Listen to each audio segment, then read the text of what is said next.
जे बजेट आहे त्या बजेटचा खर्च जनहितासाठी योग्य पद्धतीने होतो की नाही आणि या कारणाने तेव्हा अंदाज समिती इस्टिमेट कमिटी ज्याला हिंदीमध्ये प्राकलन समिती म्हणतो त्या समितीची घोषणा झाली आणि त्या समितीने काम सुरू केलं। आज आता आमचं बजेट या वर्षीचं 50,65,345 कोटी रुपये आहे।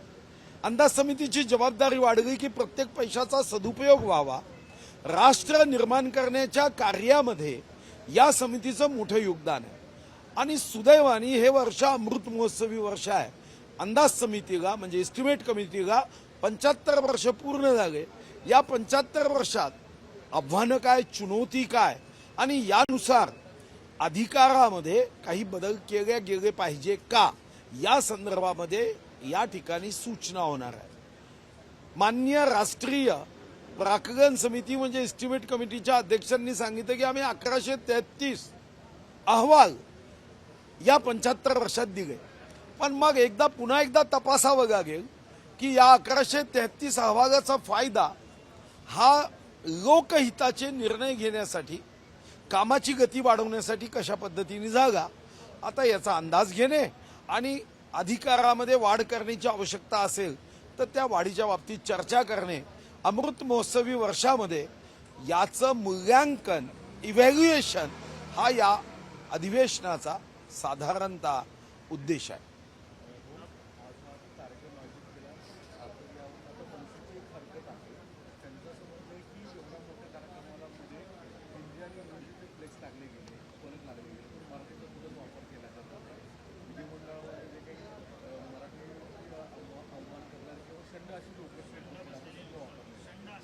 नाही ठीक आहे, असे शब्द त्यांनी वापरू नये। खरं ते ब्रीच ऑफ प्रिव्हिलेज आहे। एखाद्या सदस्याने या संदर्भामध्ये हक्कभंग समितीकडे हक्कभंग टाकला, कारण कोणत्याही विधिमंडळाच्या कामकाजाच्या संदर्भामध्ये भाष्य करताना मनात कितीही एखाद्या मागणीची तीव्रता असली तरी भाषेचा उपयोग उत्तम पद्धतीने केला पाहिजे। आपल्या मागण्या, आपल्या इच्छा व्यक्त करायला कोणाचाही आक्षेप असू शकत नाही, पण इच्छा व्यक्त करत असताना शब्दांचा उपयोग मात्र संयमित स्वरूपात केला पाहिजे। अन्यथा उद्या आपण ज्या लोकांबद्दल अशा शब्दांचा उपयोग करतो त्यांनाही देवानी तोंड दिलंच आहे, त्यांच्याही डिक्शनरीमध्ये असे शब्द असू शकतात हे विसरता कामा नये।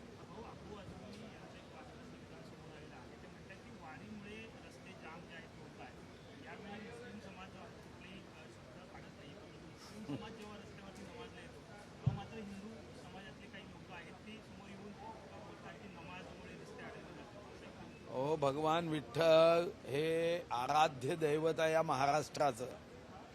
लाखो वारकरी निस्वार्थ भावनेनी हातात एखादी छोटीशी पिशवी घेऊन, पण चेहऱ्यावर मात्र एखाद्या धनवानाला लाजवेल एवढा आनंद घेऊन ते वारी करतात।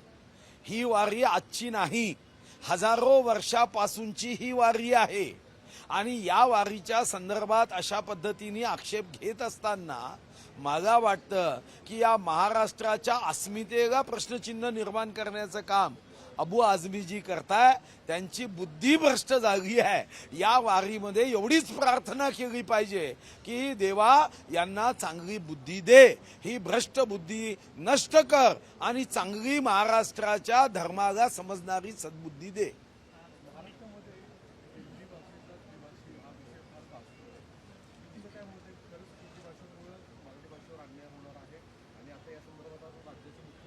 नाही, हिंदी भाषेमुळे इंग्रजी भाषेवर अन्याय होऊ शकतो, काही लोकांना पोट दुखतं।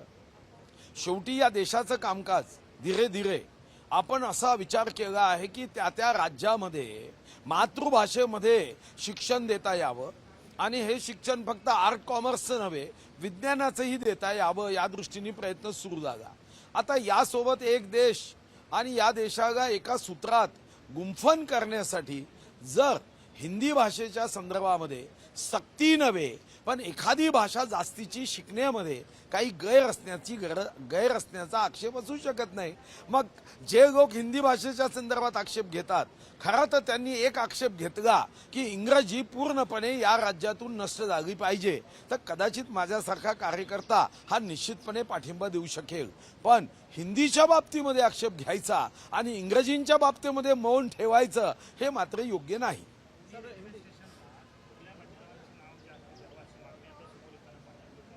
ते मागण्या अनेक असतात. सरकार त्या मागणीचा समर्पकपणे विचार करत असतो. त्यामुळे मागण्या तर अनेक आहेत. मागण्या न संपणाऱ्या आहे. जब तक सूरज चांद रहेगा तब तक मागण्या येतच राहील. अबू आझमी प्रमाणे एमआयएमचे माजी आमदार मालेगावचे शेख यांनी विधान केले की औरंगजेब याला विलन स्वरूपात चित्रण मुद्दाम विरोध करतात, कारण की औरंगजेबावर महाराष्ट्राच्या राजकीय नेत्यांना राजकारण करायचं पवित्र व्यक्ती असल्याचा दावा. जिजिया कर लावणारा पवित्र, मंदिर तोडणारा पवित्र, यांची पवित्र न पवित्रची भाषाच समजत नाही. ज्या तैमूरलंगनी 1,00,000 मानवी कवट्यांचा राजमहल केला तो पवित्र होणार आहे का? जो औरंगजेब आपल्या बापाला कैदेत टाकतो तो पवित्र, दारा शुकोह सख्या भावाचं मस्तक उडवतो तो पवित्र, महिलांची विटंबना करतो तो पवित्र. मला तर यांच्या पवित्र अपवित्रतेची भाषाच समजत नाही. कोणत्या शाळेत शिकले एकदा तपासावं लागेल की हा धडा त्यांना पवित्र अपवित्र हे समजण्याची क्षमता त्या धड्यामध्ये यांना दिली की नाही हे तपासून बघावं लागेल. एसटी महामंडळामध्ये मागील वर्षापासून प्रचंड मोठी तूट होताना दावा आज संबंधित खात्याच्या मंत्र्यांनी केलेला आहे. वास्तविक 2024च्या आधी हेच महामंडळ किंवा एसटी परिवहन खाते साधारणतः प्रॉफिटमध्ये होतं, पण इतक्या लॉस 2 वर्षामध्ये कशामुळे झाला असं तुमचं अनालिसिस आहे? तुम्ही मुख्यमंत्री होता. नाही, असं आहे की त्यांना जो बजेट सपोर्ट द्यायला हवा तो देण्याची आवश्यकता आहे. साधारणतः आपण कर्नाटकमध्ये जातो आणि कर्नाटकचं जे परिवहन विभाग आहे त्याचं कौतुक करतो. मला असं वाटतं की माननीय प्रताप सरनाईक साहेबांनी महाराष्ट्राचं सुद्धा हे सार्वजनिक परिवहन मंडळ उत्तम करण्याचा निर्णय केला आहे. त्यांना बजेट प्रोव्हिजन द्यावी लागेल आणि बजेट प्रोव्हिजनच्या माध्यमातून हे गरिबांचं वाहन आहे, मध्यमवर्गीयाचा प्रवासाचं महत्त्वाचं साधन आहे, याला योग्य पद्धतीने आर्थिक मदत करून या सर्व गोष्टींमध्ये निश्चित पद्धतीने बदल करत हे महामंडळ पुन्हा एकदा नफ्यामध्ये आणणं शक्य आहे. हे काही 2 वर्षात घाट्यात येत नसतं. अनेक वर्षाच्या परिणामानंतर एखादं महामंडळ घाट्यात येतं. 2 वर्षात अशा कोणत्या मोठ्या घटना झाल्या नाही. हा, एक गोष्ट खरी आहे की आपण मोठ्या पद्धतीने गरीब किंवा विभिन्न समूहांना ज्या सोयी सवलती दिल्या त्या साधारणतः 3200 कोटीपेक्षा जास्तीच्या सोयी सवलती आहेत. या 3200 कोटीच्या सोयी सवलतीच्या अगेन्स्टमध्ये जर राज्याच्या तिजोरीमधून आपण त्यांना नुकसान भरपाई दिली नाही तर मग मात्र ते महामंडळ नुकसानीत जाण्याची शक्यता नाकारता येत नाही.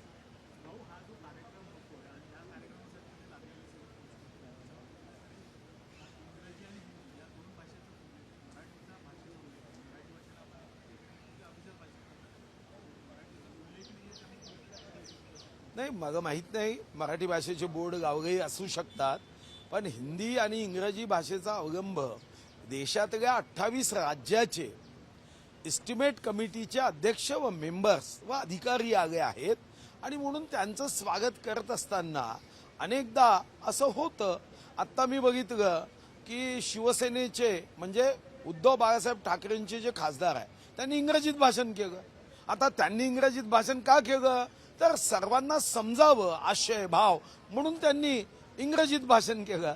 आता उद्या जर कोणी असं म्हणाले की उद्धव बाळासाहेब ठाकरे यांच्या पक्षाच्या खासदारांनी इंग्रजीतच भाषण का केलं, मराठीतच का केलं नाही, त्यांच्यावर कारवाई होऊ नये एवढीच माझी इच्छा आहे. संजय राऊत गुवाहाटीला जाणार होते असा दावा नाही, मग माहित नाही ते जाणार होते तर का गेले नाही, कोणी थांबवलं, त्याच्यावर एखादी समिती नियुक्त करायची असेल तर करावी.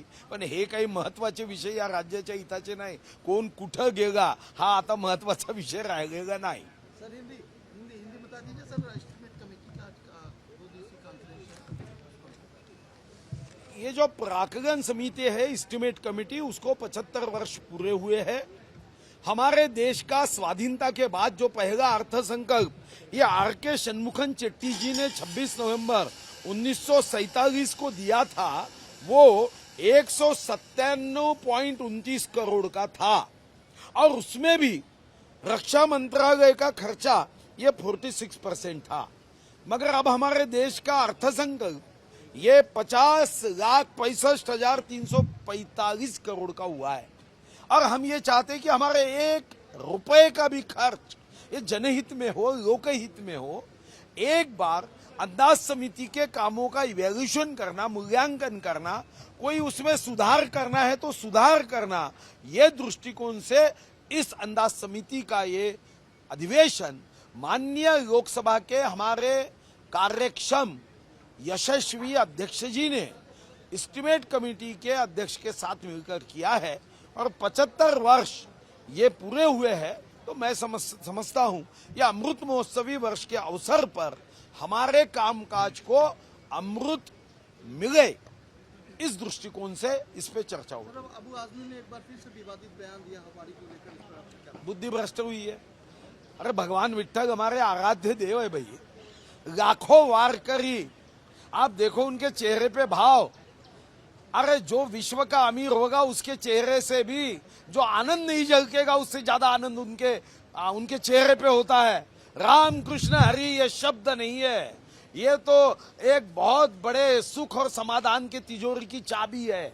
वो चाबी लेके वो घूमते, उन पे आक्षेप लेना, खुशी पे आक्षेप लेना, ये जलन है, ईर्ष्या है, दुर्बुद्धि है। बस यही भगवान विट्ठल से प्रार्थना है कि इनको सद्बुद्धि दो। सर एक आखिरी सवाल, राज्य सरकार ने एक जीआर पास किया है जिसमें 31 मार्च के पहले जो भी चार्जशीट दाखिल की गई उन तमाम पॉलिटिकल और सामाजिक सभी लोगों के केसेस वापस लेने का दावा। सभी लोगों की नहीं है, सही तो उसमें तो और बढ़ाना चाहिए। देखो भैया, महाराष्ट्र के न्यायालयों में 55 लाख केसेस पेंडिंग है, क्या सुधारना नहीं है? ऐसी केसेस है राजनीतिक आंदोलन की कि कोई गरीबों की समस्याओं के समाधान के लिए मांग करने के लिए आंदोलन किया तो पुलिस वाले केस लगा देते।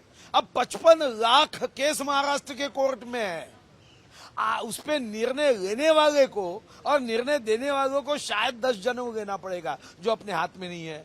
तो कम से कम हम हर केस को एक बार देखें, समिति वो देखकर अगर उचित है, अगर उसमें कोई वित्त हानि ज्यादा नहीं है, जिसमें जीवित हानि नहीं है, सिर्फ आंदोलन किए गए हैं, एजिटेशन किया गया है, तो ऐसे केसेस पीछे लेने के लिए और कोर्ट का भार कम करने के लिए ये निर्णय जो है राज्य सरकार ने किया है। बहुत बार कितना केस पड़ा है, अभी मैंने ही एक अनुभव किया, 20 साल पहले की केस है आंदोलन की, कोर्ट में पड़ी है भैया। 20 साल से कभी कोई तारीख पे जा रहा है, तारीख पे तारीख, तारीख पे तारीख, फायदा क्या? तो कुछ भी नहीं है। तो मैं समझता हूं उचित निर्णय है सरकार का।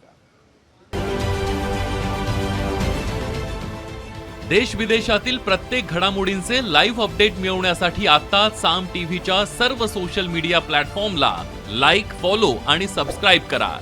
तसंच सर्व नोटिफिकेशनसाठी बेल आयकॉन प्रेस करायला विसरू नका।